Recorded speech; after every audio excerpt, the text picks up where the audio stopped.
Imagine the Pope as a pirate. Sounds ridiculous, doesn't it? Yet, history has a peculiar way of twisting tales that might just tickle your funny bone.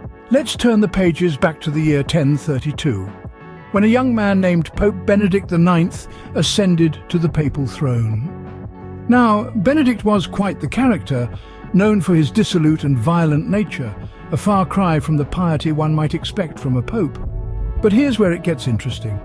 In a move that would make Captain Jack Sparrow proud, Benedict decided to sell the papacy to his godfather.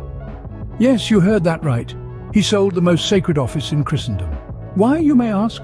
Well, to finance a marriage, of course. It seems that love, or perhaps lust, can turn even a pope into a pirate.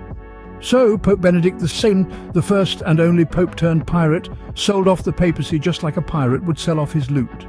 Ever heard of a pope throwing a party so wild it would make a frat house blush? Well, have a seat, buckle up, and let's dive into the outrageous escapades of Pope Alexander VI. Yes, you heard that right.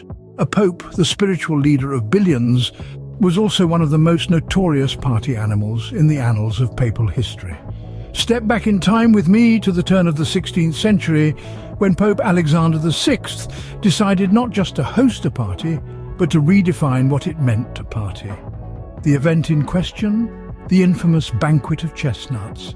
This wasn't your average Sunday luncheon, oh no. This was a party that would have made even the most libertine of Rome's emperors blush, a banquet filled to the brim with scandalous debauchery.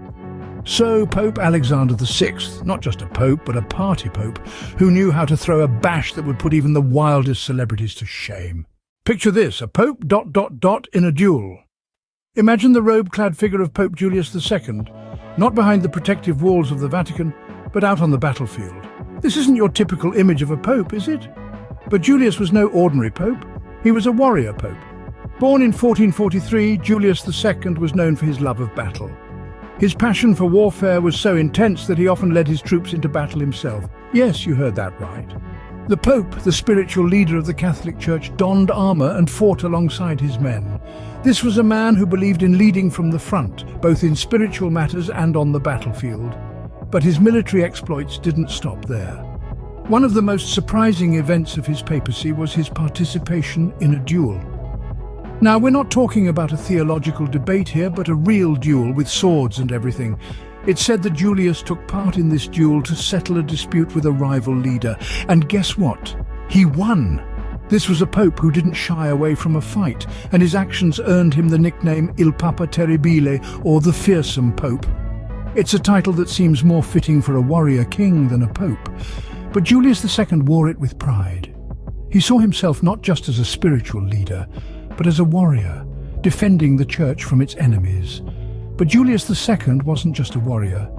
He was also a great patron of the arts. He commissioned works from some of the leading artists of the day, including Michelangelo and Raphael. His legacy can be seen in the stunning architecture and artwork of the Vatican.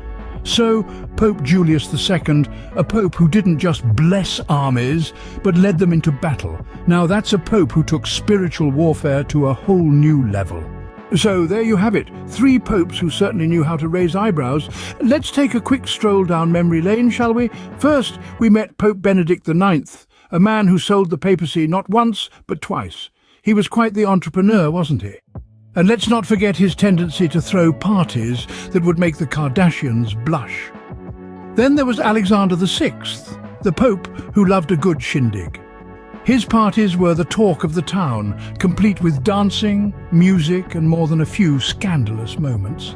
And finally, Julius II, the Pope who wasn't afraid to roll up his sleeves and get into a good old-fashioned duel.